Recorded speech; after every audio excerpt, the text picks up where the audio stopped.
네, 반갑습니다. 월요일 날 새로운 형태로 저희가 그 하프앤보우를 함께 시간을 보내게 됐습니다. 처음으로 제가 메신저로 또 메시지를 짧게 전할 텐데요. 어떤 그 뭐 설교 같은 내용이라기보다는 우리가 함께 어떤 정보에 대한 것들을 정확하게 좀 나누고 또 기도의 포인트를 함께 쉐어하기 위함입니다. 오늘 제 신문 기사를 보니까요, 코로나에 대한 기사가 가장 눈에 들어왔습니다. 중앙재난안전대책본부에서 사회적 거리두기를 5단계로 개편한다고 어제 발표를 했습니다. 그래서 뭐 보니까 1단계부터 3단계까지, 단계는 3개지만 중간에 1.5, 2.5가 들어가서 사실상 5단계로 코로나 방역에 대한 조치를 하게 되어 있습니다. 근데 뭐 재밌는 거는 1단계가 확진자 수도권의 100명 기준으로 이제 1단계가 들어가고요. 이제 어제까지 보니까 79명, 그러니까 두 자릿수를 유지하고 있으면 그럼 뭐 이제 방역 해제인지까지는 아주 정확하지 않지만 어쨌든 뭐 100명을 기준으로 보는 거니까 뭐 언제든지 갑자기 뭐 어디 하나에서 문제가 되면 바로 이제 1단계, 1.5단계 이렇게 올라갈 수 있는 단계가 아닌가 그런 생각이 듭니다. 근데 뭐 어쨌든 여기서 좀 우리가 아쉽고 또 좀 재밌는 포인트는 교회는 1단계에서부터 좌석 뛰어앉기를 시작해야 됩니다. 그러니까 그 이전에 아무 조치가 없을 때는 뭐 교회 예배에 특별히 관여를 안 하겠지만 1단계에서부터 교회는 무조건 좌석을 뛰어앉아야 된다. 그 다른 조치들은요, 뭐 모임 행사, 스포츠 관람, 직장 근무, 뭐 대중교통 이런 거는 대부분 단계가 1단계부터 3단계, 2단계까지, 그러니까 총 3단계죠. 3단계가 이제 통으로 이렇게 묶여 있습니다. 그래서 뭐 그 안에서 자유롭게 하거나 아니면 조금씩 강화되거나 이제 이런 형태인데 조금 안타깝게도 교회에 대한 부분이 좀 이렇게 되어 있는 모습을 우리가 볼 수 있습니다. 그 이렇게 발표하게 된 배경을 박능우 안전대책본부 고금복지부 장관이죠. 이분께서 이렇게 발표를 하셨습니다. 치료제와 백신이 개발되기 전까지, 그게 뭐 언제인지 모르겠지만 그때까지 코로나19의 장기화는 불가피한 상황이다. 그래서 이제는 장기적인 시야를 갖고 지속 가능한 전략을 준비해야 될 시점이다. 이 취지가 이번 새로운 제도 발표의 핵심 의지이고 어떤 근원적인 모습이라고 볼 수 있을 것 같습니다. 그래서 사실 코로나로 촉발된 여러 가지 변화에서 뭐 모든 우리 사회 구성 요소의 모든 영역에 사실 영향을 줬죠. 근데 저는 가장 우리 오늘 월요일 주제이기도 하고 우리 삶에 직접적으로 가장 크게 피부에 와닿는 변화가 경제가 아닌가 싶습니다. 이 코로나 이후에 우리나라의 경제가 어떻게 되었는가 뭐 너무나도 많은 것도 우리가 잘 알고 있지만 몇 가지만 좀 보면요. 일단 뭐 알다시피 경제 성장률이 하락했습니다.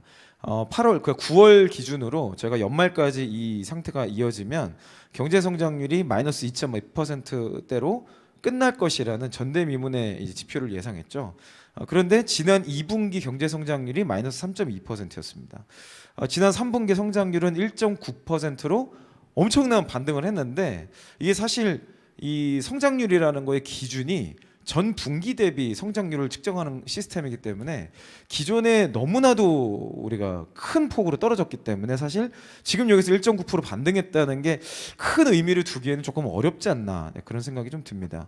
사실 경제가 이렇게 망가지면서 우리가 피부로 와닿게 되는 거는 바로 일자리입니다. 일자리 지수는 지금 뭐 일자리 현황판, 원래는 이제 몇 년 전부터 일자리 현황판이 어마어마한 이제 사회적 이슈였고 어떤 국정 운영의 핵심 정책으로서 보여졌지만 지금은 일자리 정책 현황판이라는 것조차가 사실상 검색을 해도 찾아보기가 쉽지가 않습니다. 그리고 뭐 이슈화가 되거나 발표되는 것 자체가 별로 없죠. 일자리 지수가 계속 이제 안 좋아지는 과정에서 사실상 정부 주도로 이루어지는 경제 일자리 정책은 대부분 단기, 그리고 고연령층의 60대 이상의 아주 단기 일자리, 그러니까 쉽게 말하면 질이 낮은 일자리들만 파생하는 현상들이 일어나고 있습니다. 뭐 어쨌든 경제는 안 좋아지고 또 일자리 지수가 계속 떨어지기 때문에 정부 입장에서는 어쩔 수 없이 이것들을 좀 회복시키기 위해서 경제 회복 그리고 일자리 어떤 회복을 위한 보편적 복지를 계속해서 증가할 수밖에 없게 되는 거죠. 최근에 어떤 일이 있었냐면 조세 부담률이 최초로 20%를 넘어섰습니다. 국민 부담률도 27%. 뭐 이게 어느 수준인가를 떠나서 뭐 어쨌든 최근에 있어서 또는 지금까지 우리가 봤던 수치 중에 가장 높은 수치이고, 이 조세 부담률에 가장 괄목할 만한 성장이 바로 법인세입니다. 그러니까 회사가 어떤 수익을 내거나 열심히 일했던 내용이 18년 대비 22%에서 25%까지 오르는 굉장히 빠른 속도로 올라가는 일들이 있는 거죠. 뭐 이제 기업이 열심히 일을 하는 것들에 대해서 그 어떤 기업도 지금 굉장히 어렵지 않습니까? 여러 가지 뭐 외교적인 정책, 그리고 또 코로나로 인한 어떤 그 보호무역주의 이런 것들이 계속해서 일어나고 있다 보니까 영향을 받을 수가 없는 상황인데, 내부에서는 또 이런 세금에 대한 부담 이런 것들이 계속 증가하고 있는 상황인 거죠. 그렇게 어쨌든 확보된 어떤 세수에 대해서 풀어지는 모습들은 또 새롭게 풀어지고 있습니다. 예타 면제액이 증가하고 있는데요. 예타가 뭐냐면 예비 타당성, 사업에 대한 타당성을 검증하는 절차입니다. 그러니까 우리가 세금을 가지고 어떤 지역에 새로운 건물을 짓는다거나 교량을 건설한다거나 뭐 이런 것들을 만들 때 이 예비 타당성 검사라는 걸 합니다. 그래서 전문가들로 이루어져서 이 예산 집행이 적절하냐, 그리고 이 건축이라든지 이런 어떤 새로운 개발이 과연 정말 적절한가에 대한 심사를 하는데, 이게 몇 년 전부터인가 예타 면제가 굉장히 증가하고 있습니다. 그래서 지금은 원래는 이제 2016년까지만 해도 3조가 안 되던 예타 면제 예비 타당성 면제 금액이 예산이 2017년도에 17조, 올해는 현재까지 이미 30조에 육박했습니다. 이 상태로 가면 약 원래 올해 예산, 이미 엄청나게 오른 예산이죠. 그 예산인 35조를 훨씬 넘을 것으로 현재는 예상하고 있습니다. 뭐 쉽게 말하면 경제가 어려워지니까 세금이 많이 거치진 않고, 근데 보편적 복지는 증가해야 되니까 세금을 늘리거나 외부에서 뭔가 빚을 져야 되는 이런 상황이 되는 거죠. 그런 과정에서 실제 사용되는 금액에 대해서 적절성을 좀 더 꼼꼼하게 따지는 절차 자체들은 오히려 더 사라지고 있는 모습들을, 참 아이러니한 모습들을 볼 수밖에 없는 겁니다. 저는 이런 이 여러 가지 정책적인 모습들, 그리고 현재 우리나라에 일어나고 있는 모습들을 보면서 정말 정의와 공의가 무엇인가, 그러니까 우리가 어떤 단순히 눈앞에 있는 것들을 떠나서 우리가 이 코로나에 대한 대처하는 방법, 그리고 이것을 어떻게 바라봐야 되는가에 대해서 하나님의 마음을 정말 받길 원합니다. 이 우리나라 경제에 미친 영향 이외에 해외에서는 이 코로나로 인해서 이 이후에 코로나를 기준으로 이전과 이후에 어떻게 바뀔 것인가라고 하는 예측들을 우리가 심심치 않게 볼 수 있는데요. 뭐 미래학자 중에 제이슨 생커라는 사람이 현재로서는 코로나로 인한 그 이후에 미칠 여파에 대해서 가장 많은 어떤 논문과 저서들을 제출하고 있습니다. 그 내용에 보면 뭐 아주 굉장히 많은 다방면의 영역에서 그 변화가 있을 것이다. 그래서 우리는 이걸 피할 수 없다. 라고 이야기하고 있는데, 제가 가장 인상 깊었던 것들을 몇 가지 좀 압축을 해봤습니다. 첫 번째는 원격 근무와 재택 근무가 이제는 증가할 수밖에 없다는 겁니다. 오늘 기사를 보니까 현대모비스가 재택 근무를 아예 채택을 했습니다. 공식적으로 발표를 했고, 이제 현대모비스에서 근무하는 직원들은 하루 전날 저는 내일부터 재택 근무할게요. 그러면 그냥 재택 근무가 됩니다. 이제 그런 제도적인 어떤 보완을 계속해서 하고 있고, 이제 어쨌든 대기업 계열사에서 이거를 선포를 했기 때문에 이제는 이 트렌드가 흐름이 전국적으로 일어나겠죠. 근데 뭐 이런 흐름은 사실 우리나라가 늦은 거고, 미국의 실리콘밸리를 포함한 대부분의 스타트업들은 사실은 굉장히 보편적인 어떤 그런 제도로서 이미 가고 있습니다. 근데 이 원격 근무와 재택 근무라는 아주 단순한 사회 변화가 우리나라 전체, 우리나라가 아니라 이제 전 세계에 미칠 여파가 어마어마하다는 거죠. 이 포인트가 굉장히 흥미로운데요. 원격 근무와 재택 근무가 늘어나게 되면서 경제에 미치는 가장 첫 번째 요소를 뭘로 꼽냐면 부동산 시장의 폭락으로 잡습니다.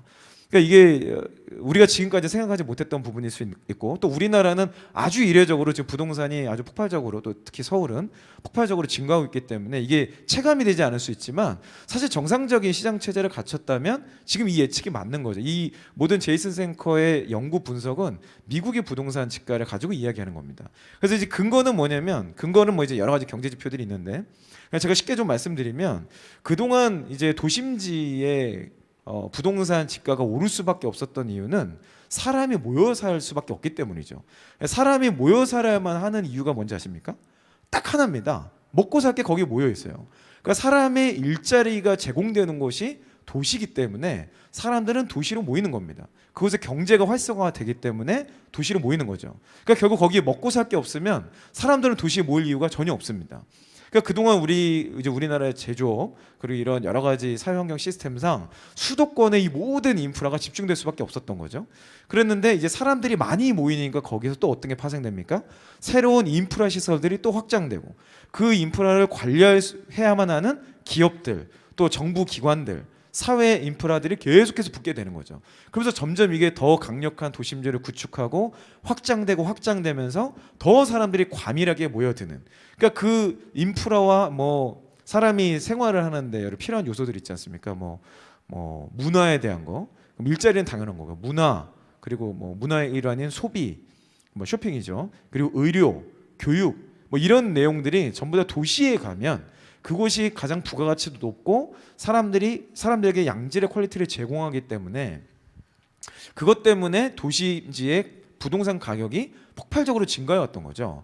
사실 대치동, 뭐 강남 이 일대를 보면 굉장히 우리가 쉽게 이해할 수 있습니다. 대치동이 뭐 집값이 높은 이유는 학군 때문에 그렇잖아요. 그러니까 우리나라는 학군 때문에 사실 학군 따라서 부동산 지가가 많이 바뀌는데 이런 모든 사회 인프라가 연결되어 있다고 볼 수 있는 겁니다. 그런데 이 원격 근무와 재택 근무가 확산된다는 의미가 뭐냐면 더 이상 이제 회사에 모일 필요가 없다는 거예요. 모든 회사의 운영 시스템 그리고 회사의 어떤 커뮤니케이션 시스템 자체가 이제는 모여서도 안 되고 모일 수가 없습니다. 오늘 발표된 그러니까 어제 발표된 정부 정책에 따라서만 봐도 1.5단계만 격상되면 그때부터 사무실 출근에 제한이 일어나요. 뭐 몇 퍼센트 그리고 뭐 50% 격상될수록 뭐 이제 2단계가 넘어가면 정말 필수 인력 제외하고는 전원 재택근무로 이제 예전에는 그동안은 공기업만 그랬는데 이제는 민간 기업까지 이거를 행정명령으로 가는 제도가 이제 발표된 겁니다. 그러니까 이제는 우리가 원하든 원치 않든 이런 시스템을 만들지 않으면 안 되는 상황이 돼버린 거예요. 그럼 이제 이런 상황에서 우리는 점차 적응을 하게 됩니다. 지금 한국 교회에 일어나고 있는 뭐 변화들이죠. 이제는 더 이상 교회에 가지 않고 주일에 교회 가지 않고 그냥 집에서 유튜브를 가지고 예배드리는 게 점점 성도들이 어떻습니까? 익숙해지고 있죠. 그래서 이제 다시 교회 문이 열린다고 해도 성도들이 과연 다시 예전처럼 돌아올 것이냐? 예전에는 어떤 종교적인 어떤 그 신념 때문에라도 모였는데 앞으로도 과연 그럴 것이냐에 대해서 굉장한 의문이 갖고 있죠. 지금 기업도 똑같은 변화를 진통을 겪고 있는 겁니다. 지금 현대모비스에서 먼저 이 제도를 발표를 했지만 기업은 이미 아마 이것들을 분석하고 있을 거예요. 직원들도 마찬가지죠. 어쩔 수 없이 재택근무를 했는데 하고 보니까 어떻습니까? 너무 편하죠.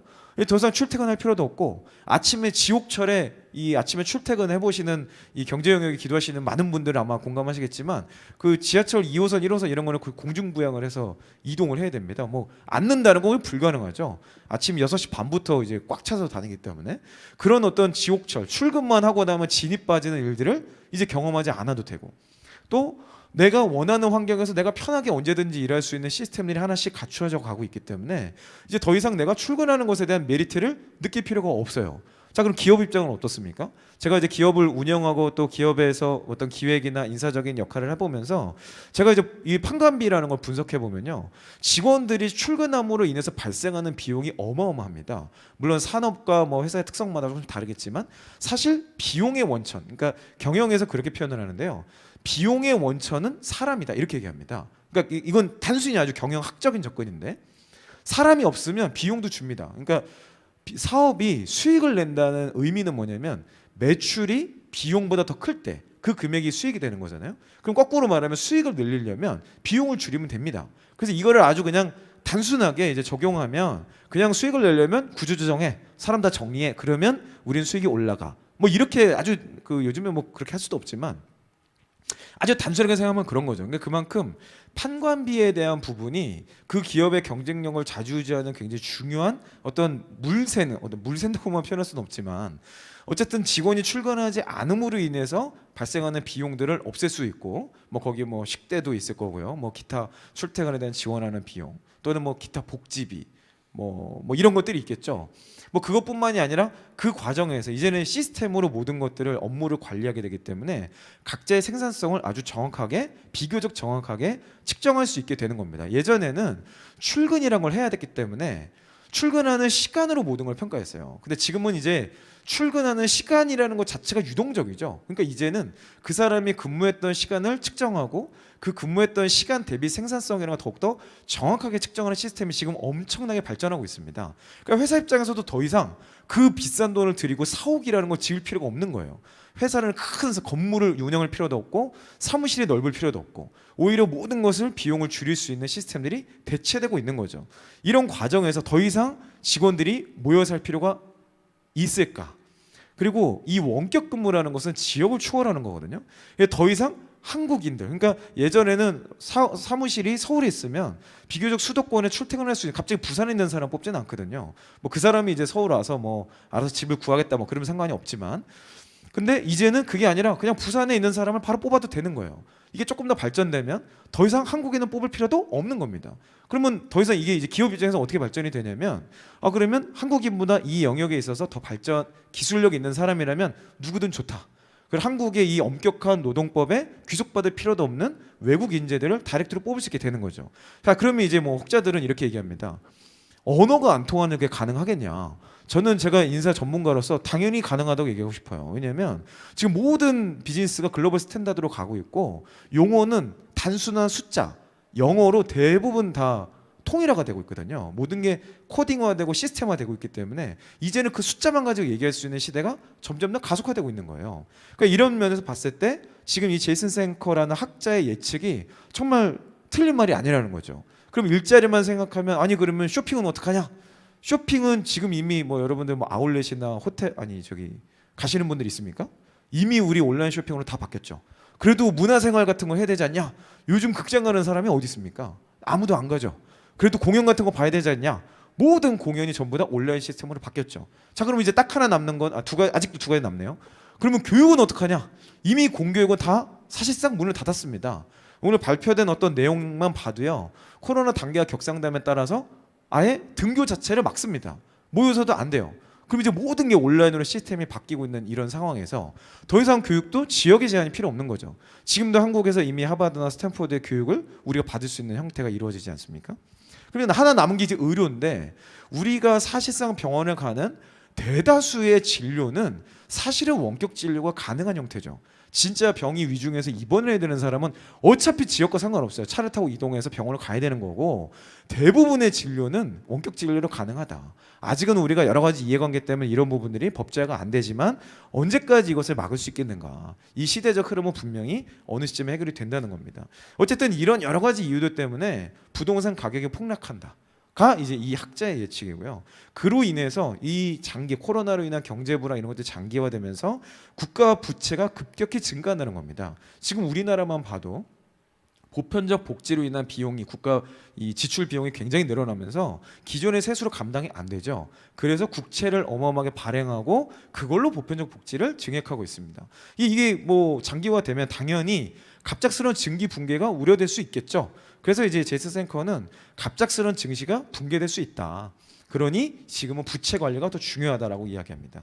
그리고 마지막으로 이 시대를 좌지우지하는, 그러니까 경제뿐만이 아니라 이제는 사회의 어떤 기준과 어떤 순서를 정리하는 이 정치 영역조차도 경제와 일자리가 좌우하게 될 것이라고 예측해요. 그러니까 앞으로 정치나 행정부조차도 이 경제에 대한 이해 없이, 경제에서의 어떤 경험 없이는 이것들을 끌고 가기 굉장히 어려울 것이다라는 예측을 하게 되는 거죠.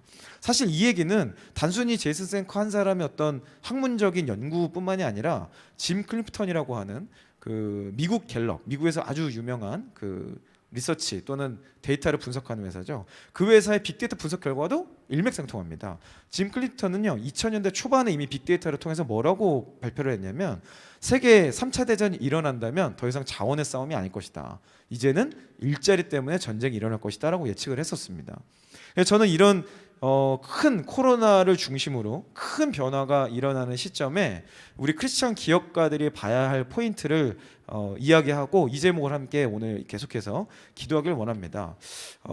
분명한 사실은요, 코로나를 기준으로 그 이전으로 다시는 돌아가지 않는다. 그러니까 우리가 신앙에 대해서 지금까지 기도의 집이라든지 많은 교회 깨어있는 여러 교회들이 코로나 이전으로 돌아가지 않는다라고 선포하고 교회 구조, 예배 방식 이런 것들을 바꾸고 있는데요.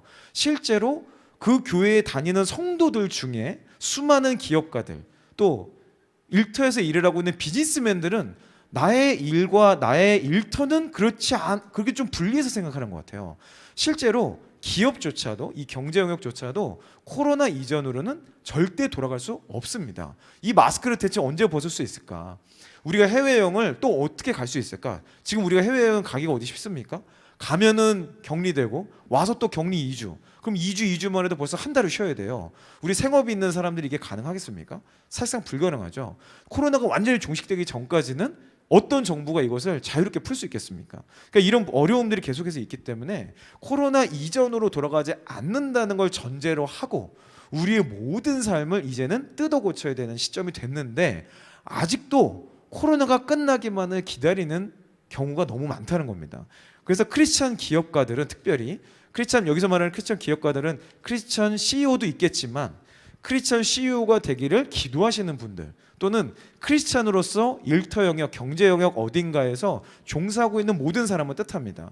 코로나 이전으로 돌아가지 않는다는 확고한 신념 하에 어떤 제안이나 방향성을 새롭게 해야 되지 않을까 생각이 듭니다. 그래서 저는 돈이 아니라 이제는 코로나 이전으로 돌아갈 수 없기 때문에 지금 시점에는 단순히 돈이 아닌 경쟁력을 목표로 삼아야 된다. 그러니까 돈을 더 벌기 위한 게 아니라 더욱더 경쟁력을 갖춰서 우리나라의 어떤 차별화 그리고 국가적인 경쟁력을 올리는 차원으로 계속해서 눈을 들어야 된다고 생각합니다. 오늘 또 기사를 보니까요. 고액 자산가는 돈이 엄청 많은 사람들이죠. 이 많은 사람들이 돈을 버는 방법은 투자입니다. 근데 이 사람들이 투자가 지금 막 몰리고 있는 것이 뭐냐면 연 1% 초반대 이자를 주는 단기 채권에 엄청나게 투자가 몰리고 있다는 거예요. 연 1% 이율에 돈을 어마어마하게 쏟아놓고 있는 겁니다. 이 말이 뭐냐면 그만큼 수익률을 동반하는 사업, 투자처가 아예 없다는 거예요. 지금 우리나라 전체적으로 봐도 그 이상의 수익률을 낼 수 있는 곳이 많지 않다는 거죠. 그런 투자처가 없다는 겁니다. 근데 크리스찬 기업가들이 깨어서 그 이상의 수익률을 계속해서 만들어낼 수 있고 경쟁력을 낼 수 있다면 그런 큰 자금들도 운용할 수 있는 기회들이 생기는 거죠. 그래서 더 이상 이 시대는 돈이 없어서 사업을 못하는 시대는 아닙니다.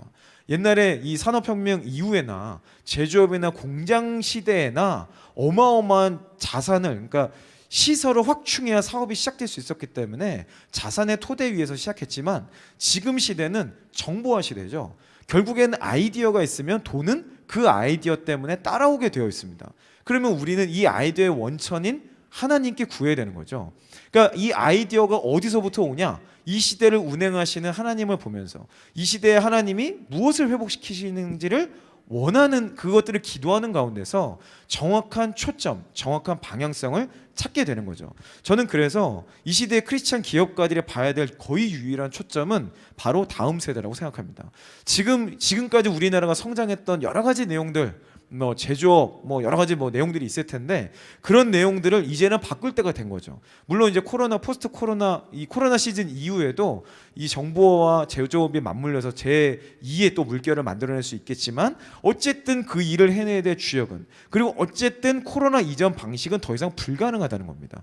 그럼 이제 새로운 방식에 맞는 다음 세대가 그것들을 만들어내야 대한민국의 넥스트 다음이 있는 건데 우리는 아직도 우리가 어떻게 할까? 우리가 어떻게 먹고 살까? 지금 내가 이것들 어떻게 타개할까에만 혈안이 되어 있으면 이 다음 세대를 볼 수 없다는 겁니다. 지금 다음 세대는 어떻습니까? 취업의 어려움 그리고 앞으로 어떻게 살아야 될지에 대한 막막함 가운데 살고 있거든요.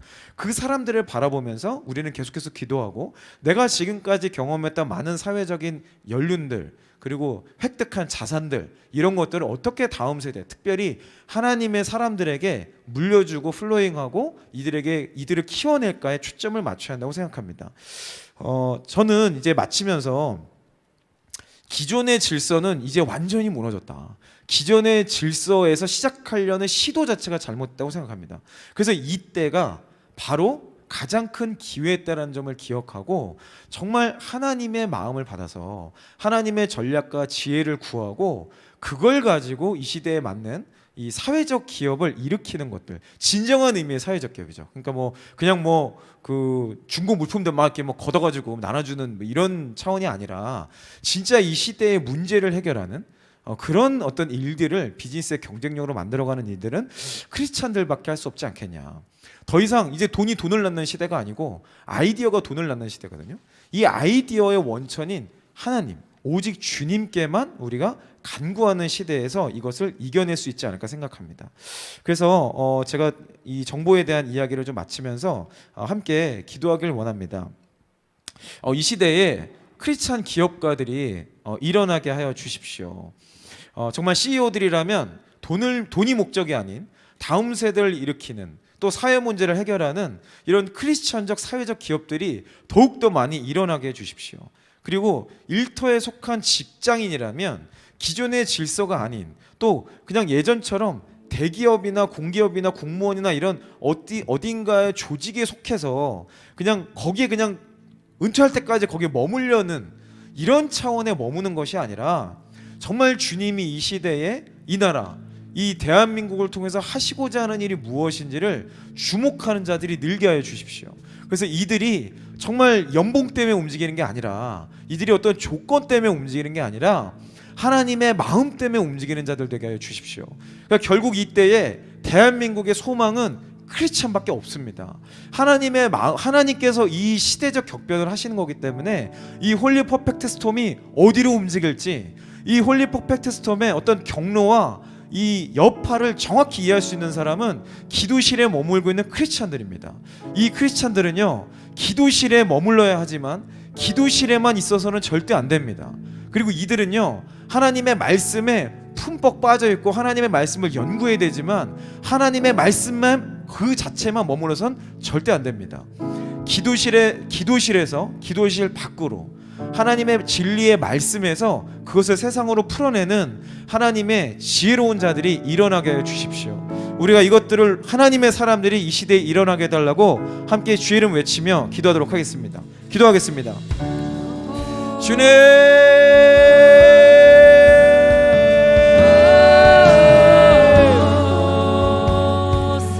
주님, 이때에 하나님의 사람들을 깨우십시오. 나의 모든 것들, 기존의 질서가 아닌 주께서 세우시는 질서로 나아가는 이들이 일어나게 하여 주십시오.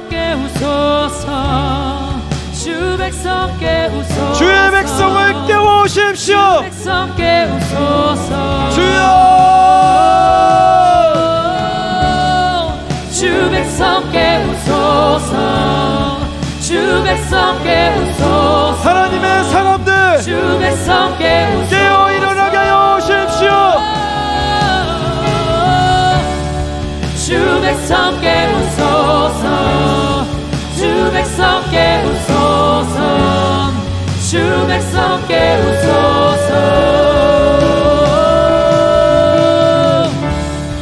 주 백성 깨우소서. 주 백성 깨우소서. 주 백성 깨우소서.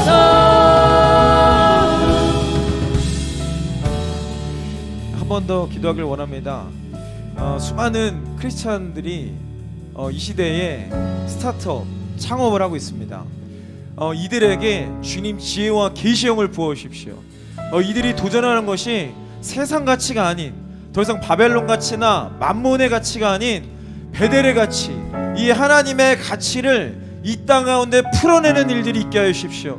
그들이 재정을 운반하는 자들 될 뿐 아니라 이 시대에 영향력 있는 자들 되게 하셔서 더 이상 이 시대 답이 없다 말하는 이 시대에 유일한 솔루션을 보여지게 하여 주십시오. 그들을 통해서 이 나라 대한민국을 다시 일으키게 하십시오. 대한민국의 넥스트, 대한민국의 다음 세대를 일으키는 이들의 주역이 되게 하여 주십시오.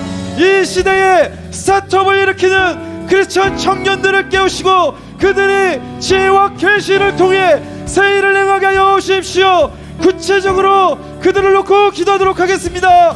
기도합시다. 주여,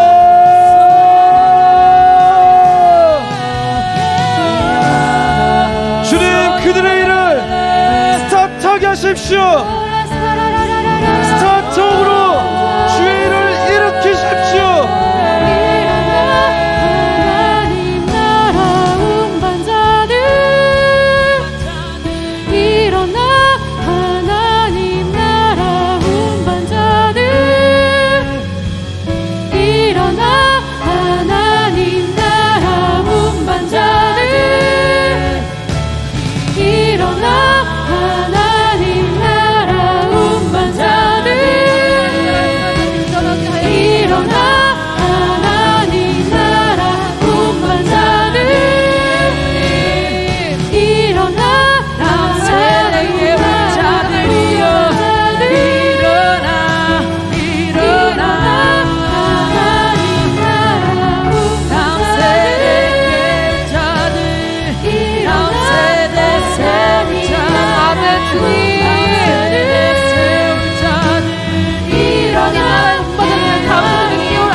새로운 바람을 부르사 주 사람들 일어나게 해주십시오.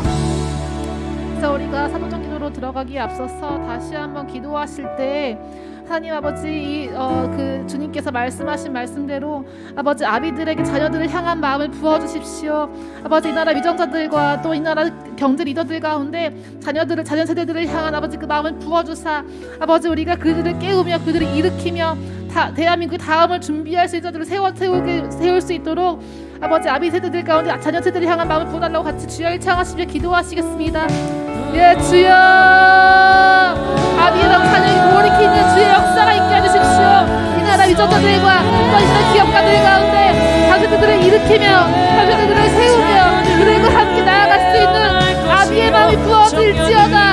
화상을 보고 아비들은 꿈을 꾸리라. 아멘. 주님 그 일을 행하여 주십시오.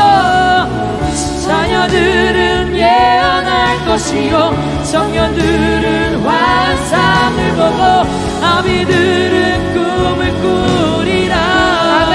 주님 자녀들은 예언할 것이요 청년들은 마지막 때 엘리야의 영을 부어사 아비들의 마음 자녀의 마음을 아비들에게로 돌이켜 주십시오. 주님 그래서 주님께서 행하실 새로운 일을 일어나게 하십시오. 청년들 아멘. 주님 아비들은 꿈을 꾸리라.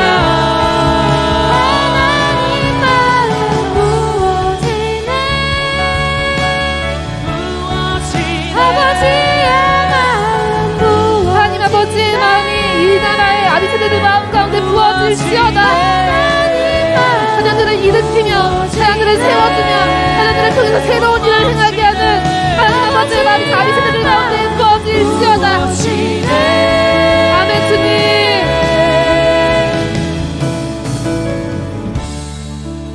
그래서 우리가 이 시간에는 사도적 기도를 통해서 하나님께서 또 새롭게 행하실 일들을 기도하며 나아가면 좋겠습니다. 우리가 기도할 때 경제 영역 위정자들과 또 기업인들을 위해서 특별히 크리스찬들을 위해서 기도할 텐데 제가 오늘 예배 중에서 계속해서 생각나는 말씀이 이사야서 말씀이었습니다. 이사야서 43장 18절부터 20절 말씀에 너희는 이전 일을 기억하지 말며 옛날 일을 생각하지 말라. 보라 내가 새 일을 행하리니 이제 나타날 것이라. 너희가 그것을 알지 못하겠느냐. 반드시 내가 광야의 길을 사막의 강을 내리니 장차 들짐승 곧 승냥이와 타조도 나를 존경할 것은 내가 광야의 물을 사막의 강들을 내어 내 백성 내가 택한 자에게 마시게 할 것임이라. 하나님 아버지께서 이런 새로운 일을 행하실 때 그것을 그냥 하나님이 직접 하시는 것이 아니라 사람을 통해 하심을 믿습니다. 그래서 우리가 특별히 이 시간에 하나님께서 사용하실 경제영역 위정자들 또 크리스찬 경영인들을 위해서 중보하면 좋겠습니다. 주님, 이 나라 가운데 주님께서 이 일을 행하실 리더들을, 이 일을 행하게 하실 권위를 위임하실 리더들을 축복하여 주십시오. 그들 가운데 주의 종들을 구별하여 주십시오. 또 그들 가운데 지혜와 계시의 영을 주사 아버지께서 이 새로운 시대에 새 일을 행하시고 싶은 그 아버지의 마음과 지혜가 부어지게 해주십시오. 그래서 우리가 주여 일창하시며 이 시즌에 한국의 경제력까지 새 일을 행하시는 주님 찬양하며 주의 사람들이 일어날지어다. 그래서 주여 일창하시며 기도하시겠습니다. 주여, 주님 기름 부어주십시오. 아버지 경제 영역의 위정자들 또한 크리스찬 기업인들 가운데 기름 부어주시며 그들의 구별하여 주시며 주의 지혜와 주의 뜻이 주의 마음이 부어지게 해주십시오. 예, 주님 일어날지어다. 여호와의 사람들이 일어날지어다. 아멘. 거룩한 군대가, 거룩한 아비 세대가 먼저 일어날지어다. 새 일을 행할지어다. 일어날지어다. 행하시네. 거룩한 군대 일어나네. 일어나네. 주가 새 일을 행하시네. 행하시네. 거룩한 군대 일어나네. 일어나네. 주가 새 일을 행하시네. 행하시네. 거룩한 군대 일어나네. 행하여 주십시오. 경제 영역에 하나님의 새로운 일을 행하여 주십시오. 아멘. 그래서 크리스천 경제 위정자들의 생각과 마음에 혁신을 주시도록 에스겔 36장 26절 말씀으로 기도하겠습니다. 또 새 영을 너희 속에 두고 새 마음을 너희에게 주되 너희 육신에서 굳은 마음을 제거하고 부드러운 마음을 줄 것이며. 아멘. 만왕의 왕 되시는 하나님, 경제 영역의 권위를 받은 크리스천 위정자들에게 새 영과 새 마음을 부어주시기를 간구합니다. 주님이 이 시대에 행하시는 새로운 일들이 권위자들을 통해 흘러가게 하여 주십시오. 하나님, 특별히 그들을 위해 기도할 때 변화를 두려워하는 마음을 제거하여 주십시오. 주님의 부르심의 길에서 앞으로 나아가지 못하게 하고 익숙한 것, 옛것에 머무르게 하며 궁극적으로는 주님의 역사에서 퇴보하게 하려는 치열한 텐션과 방해들 속에서 이들이 깨어 승리하게 하여 주십시오. 주님, 몇십 년 동안 생각을 지배했던 사고관에서 벗어나려면 예수 그리스도의 혁신이 필요합니다. 모든 익숙한 이론과 경험에서 진리와 비진리가 구분되어야 하며 하나님의 일과 사람의 일이 분별되어야 합니다. 모든 성공 경험과 모든 실패 경험에 예수 그리스도의 새 바람이 불어와 이전 것들이 십자가에 못 박혀져야 합니다. 롯의 아내가 멸망하는 소돔 땅을 뒤돌아보게 만들고 이스라엘 사람들이 광야에서 이집트를 그리워하게 만들었던 그 뒤돌아보게 하는 영적 실체들을 빛 가운데 드러내 주십시오. 하나님, 또한 동시에 이 시즌 주님이 부르신 경제 위정자들이 모든 인본주의적인 권위주의에서 자유케 되게 하여 주십시오. 그 높은 자리에 주님의 이끄심으로 올라갔으나 스스로가 높아져 버렸기에 변화를 거부하였던 마음들, 본인의 연약함을 주님 앞에 인정하기 어려워하였던 마음들이 주께 돌아오게 하여 주십시오. 지금의 자리를 잃을까 두려워 변화를 주저하는 마음들을 제거하여 주시며 그들의 마음과 생각에 그리스도의 혁신의 마음과 생각을 장착시켜 주십시오. 이 시대에 맞는 새로운 가치, 새로운 문제의식들이 그들의 마음에 사지게 하여 주십시오. 하나님, 그래서 크리스천 경제 위정자들이 코로나로 바뀐 사회와 산업을 겨우 따라가는 것에 그치지 않게 하여 주십시오. 하나님이 신선하게 부으시는 시대의 영적 흐름을 그들이 타게 하여 주십시오. 시대적 변화의 현상에만 집중하지 않고 영으로 하나님의 영적 계절과 그리스도의 다시 오심을 준비하는 하나님의 때에 동참하게 하여 주십시오. 그래서 믿음으로 선포합니다. 크리스천 경제 위정자들이 부흥의 시대에 하나님의 통치에 의한 전략과 경영을 흘려보낼 것을 축복합니다. 그들이 마지막 때에 꿈꾸고 예언하는 아비들로 일어날 것을 선포합니다. 모든 혼란과 모든 변화를 능가하는 하나님의 능력과 지혜와 총명이 부어져 그들이 특별히 산업의 온라인화를 이해하고 온라인적 마인드로 새롭게 시대와 비즈니스를 바라보는 눈이 더욱더 밝혀지기를 축복합니다. 마지막 때에 무엇을 준비하고 어떤 부분을 보수하고 확장해야 할지 분별하는 지혜가 그들에게 부어지길 축복하며 예수 그리스도의 이름으로 기도드립니다. 아멘. 그래서 우리가 함께 기도하십시다. 주님, 크리스천 경제 위정자들 가운데 그들의 마음과 생각에 예수 그리스도의 혁신을 부어 주십시오. 우리가 함께 그들을 위해 중보하며 나아가십시다. 기도하겠습니다. 주여, 하나님, 예수 그리스도의 새로운 일이 그들의 마음과 그들의 생각에 일어나게 하여 주십시오. 그들의 마음과 생각 가운데 예수 그리스도의 새로운 일들이 장창되게 하여 주십시오. 주가 보이신 길 나가리 뒤돌아보지 않으리. 주가 보이신 길 나가리 뒤돌아보지 않으리. 주가 보이신 길 나가리 뒤돌아보지 않으리. 주가 보이신 길 나가리 뒤돌아보지 않으리. 주가 보이신 길 나가리 뒤돌아보지 않으리. 주가 보이신 길 나가리 뒤돌아보지 않으리. 주가 보이신 길 나가리 주가 보이신 길 나가리 뒤돌아보지 않으리. 주가 보이신 길 나가리 뒤돌아보지 않으리. 새 기름을 부으리라 지혜의 관을 쓰고 새 기름을 부으리라 지혜의 관을 쓰고 새 기름을 부으리라 지혜의 관을 쓰고 새 기름을 부으리라 지혜의 관을 쓰고 새 기름을 부으리라 지혜의 관을 쓰고 새 기름을 부으리라 지혜의 성령의 바람 불어가 하나님의 전략과 방법을 이 땅 위에 성령의 바람 불어가 하나님의 전략과 방법을 이 땅 위에 성령의 바람 불어가 하나님의 전략과 방법을 이 땅 위에 성령의 바람 불어가 하나님의 전략과 방법 이 땅 위에 성령의 바람 불어가 하나님의 전략과 방법 이 땅 위에 성령의 바람 불어가 하나님의 전략 방법 이 땅 위에 성령의 바람 불어가 하나님의 전략과 방법 이 땅 위에 성령의 바람 불어가 하나님의 전략 방법 이 땅 위에 성령의 바람 불어가 하나님의 전략과 방법 이 땅 위에 성령의 바람 불어가 하나님의 전략과 방법 이 땅 위에. 이 시간은 경제 영역 미정자들 가운데 여호와 하나님 앞에서 그 책계명을 지켜내는 믿음의 사람들이 세워지도록 다니엘 3장 17절에서 18절의 말씀을 기도하겠습니다. 왕이여, 우리가 섬기는 하나님이 계시다면 우리를 맹렬히 타는 불못불 가운데서 능히 건져내시겠고 왕의 손에서도 건져내시리이다. 그렇게 하지 아니하실지라도 왕이여, 우리가 왕의 신들을 섬기지도 아니하고 왕이 세우신 금신상에게 절하지도 아니할 줄을 아옵소서. 아멘. 온 천지 만물의 주인 되시는 주님, 이 시간 경제 영역 위정자들 가운데 여호와 하나님 앞에서 너는 나 외에는 다른 신들을 내게 있게 말지니라 하신 그 첫 계명을 지켜내는 믿음의 사람들을 세워주시기를 간구합니다.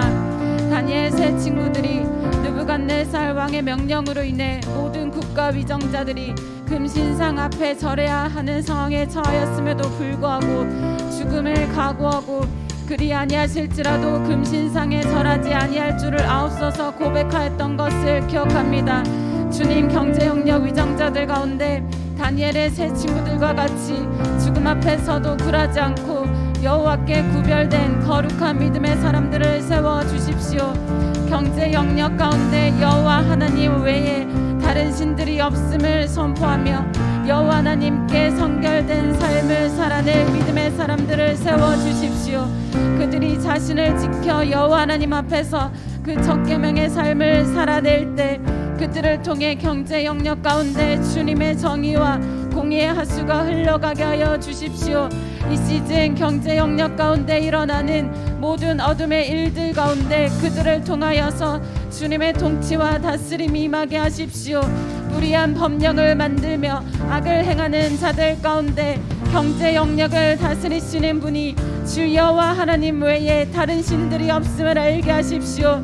주님, 그래서 경제 영역 가운데 그 첫 계명을 삶을 살아내는 믿음의 사람들을 통해서 하늘의 지혜로 경제 영역 가운데 합당한 법령이 이 시즌 세워지며 정직한 일들을 행하는 일들이 이 나라 대한민국 곳곳에 일어나게 하십시오. 주님, 경제 영역 가운데 믿음의 사람들을 통해 궁핍한 자들, 가난한 자들 가운데 주님의 자비가 이 시즌, 코로나 시즌 가운데 흘러가게 하여 주옵소서. 이 나라 대한민국 경제 영역 가운데 주 여호와의 해가 믿음의 사람들을 통해 선포되게 될 것을 예수 그리스도 이름으로 선포합니다. 아멘. 그래서 이 시간 경제 영역 위정자들 가운데 여호와 하나님 앞에서 그 첫 계명을 지켜내는 믿음의 사람들이 세워지도록 함께 동성으로 기도하겠습니다. 예, 주님이 지신 경제 영역 가운데 여호와 하나님 앞에서 그 첫 계명을 지켜내는 나 외에 다른 신들이 없음을, 예 주님, 주 여호와 외에 다른 신들이 없음을 그 삶 가운데 지켜내는 믿음의 사람들을 세워주시기를 간구합니다. 그들을 통해 주의 정의와 공의가 이 시즌 대한민국 경제 영역 흘러가게 하여 주옵소서. 나를 신내 옆에 두지 않네. 나의 신은 오직 주 여호와. 다른 신내 옆에 두지 않네. 싸울 자 누군가 군대여 일어나. 죽으면 죽으리 왕을 위해. 싸울 자 누군가 군대여 일어나. 죽으면 죽으리 왕을 위해. 싸울 자 누군가 군대여 일어나. 죽으면 죽으리 왕을 위해. 싸울 자 누군가 군대여 일어나. 죽으면 죽으리 왕을 위해. 싸울 자 누군가 군대여 일어나. 죽으면 죽으리 왕을 위해. 싸울 자 누군가 군대여 일어나. 죽으면 죽으리 왕을 위해. 싸울 자 누군가 군대여 일어나. 죽으면 죽으리 왕을 위해. 싸울 자 누군가 군대여 일어나. 죽으면 죽으리 왕을 위해. 다음으론 크리스천 경영인들을 놓고 에베소서 1장 17에서 19절 말씀으로 기도드립니다. 우리 주 예수 그리스도의 하나님 영광의 아버지께서 지혜와 계시의 영을 너희에게 주사 하나님을 알게 하시고 너희 마음의 눈을 밝히사 그의 부르심의 소망이 무엇이며 성도 안에서 그 기업의 영광의 풍성함이 무엇이며 그의 힘의 위력으로 역사하심을 따라 믿는 우리에게 베푸신 능력에 지극히 크심이 어떠한 것을 너희로 알게 하시기를 구하노라. 아멘. 주님의 크신 능력을 찬양합니다. 이 땅을 통치하고 다스려 주십시오. 지혜와 계시의 영으로 임하사 크리스천 경영인들에게 부르심의 소망을 알게 하여 주십시오. 이들이 비둘기같이 순결하나 뱀같이 지혜로워 세상의 그 어떤 기업도 행할 수 없는 일을 허락하여 주십시오. 그래서 이들이 본질은 죽기까지 보수하지만 그 속에서 변화를 두려워하지 않는 진보적 태도를 갖출 수 있도록 기도드립니다. 기업의 본질과 머리가 주님 되게 하시고 일의 목적이 복음을 전파하기 위함 되게 하여 주십시오. 바울의 삶처럼 복음을 전파하기 위해 영혼들 사이에서 밤낮으로 노동을 그치지 않게 하여 주십시오. 이들이 성령님의 목소리에 순종하는 경영인 되게 하여 주옵소서. 성령님만이 생각할 수 있는 그 엉뚱하면서도 납득되지 않는 일들을 아멘으로 화답하게 하여 주십시오. 그래서 남들은 불가능하다는 곳에 뛰어들고 길이 없는 곳에 성령님과 함께 동행하게 하여 주십시오. 이들이 우물의 마중물 역할되어 퍽퍽했던 바벨론 시스템의 생수의 강을 터뜨리게 하여 주십시오. 이전에 없던 지혜와 계시의 영을 부으사 목표를 확대하고 더 빠르게 성취하게 하여 주십시오. 경영인들이 주께서 맡기신 영역을 개척해 나갈 때 그 일이 널리 퍼지고 확산되길 기도드립니다. 그래서 그 누구도 주목하지 않았던 영역에 믿음의 터를 굳게 하여 나중된 이들이 와서 따라만 하면 주님의 열매를 맛볼 수 있게 하여 주십시오. 크리스천 경영인이 국가도 가정도 해결하지 못했던 문제를 돌파해내는 은혜를 부어 주십시오. 예수님의 이름으로 기도드렸습니다. 그래서 우리가 다같이 통성으로 기도하실 때 크고 담대한 일에 도전하여 막힌 길을 뚫어내고 새 길을 만드는 경영인 일어날 수 있게 해달라고 주여 일창으로 기도하시겠습니다. 주여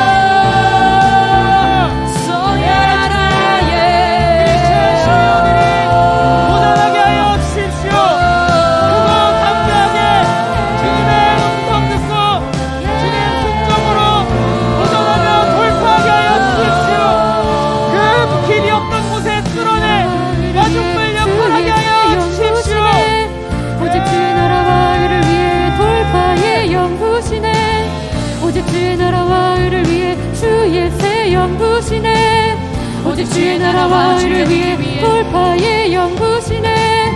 오직 주의 나라와 의를 위해 주의 새 연구시네. 오직 주의 나라와 의를 위해 돌파의 연구시네. 오직 주의 나라와 의를 위해 주의 새 연구시네. 오직 주의 나라와 의를 위해 돌파의 연구시네. 담대함으로 주의 길을 열고 베델의 길을 따라 나가래. 담대함으로 주의 길을 열고 베델의 길을 따라 나가래. 담대함으로 주의 길을 열고 베델의 길을 따라 나가래. 담대함으로 주의 길을 열고 베델의 길을 따라 나가래. 담대함으로 주의 길을 열고 베델의 길을 따라 나가래. 담대함으로 주의 길을 열고 베델의 길을 따라 나가래.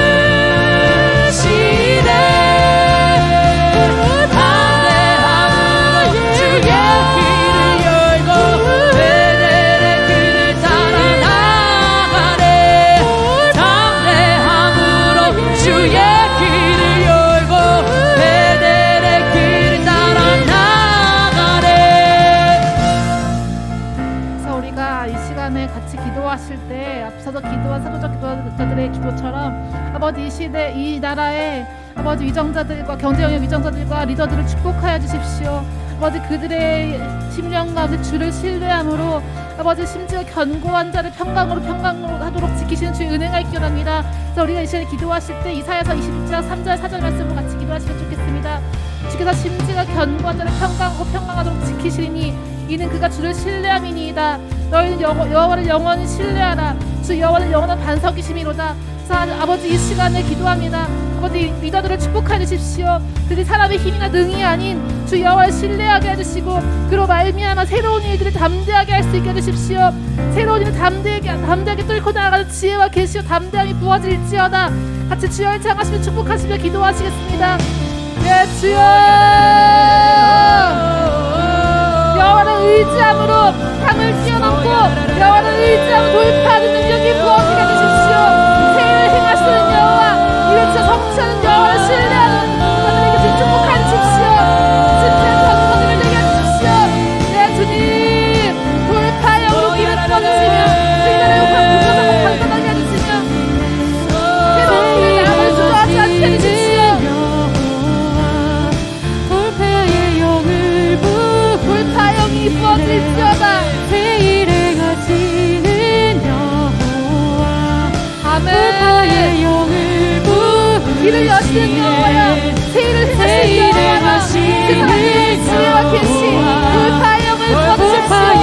지금까지 걷지 않았던 새로운 길을, 밤의 길을 주는 주는 자의 같이 되게 하십시오. 자, 주님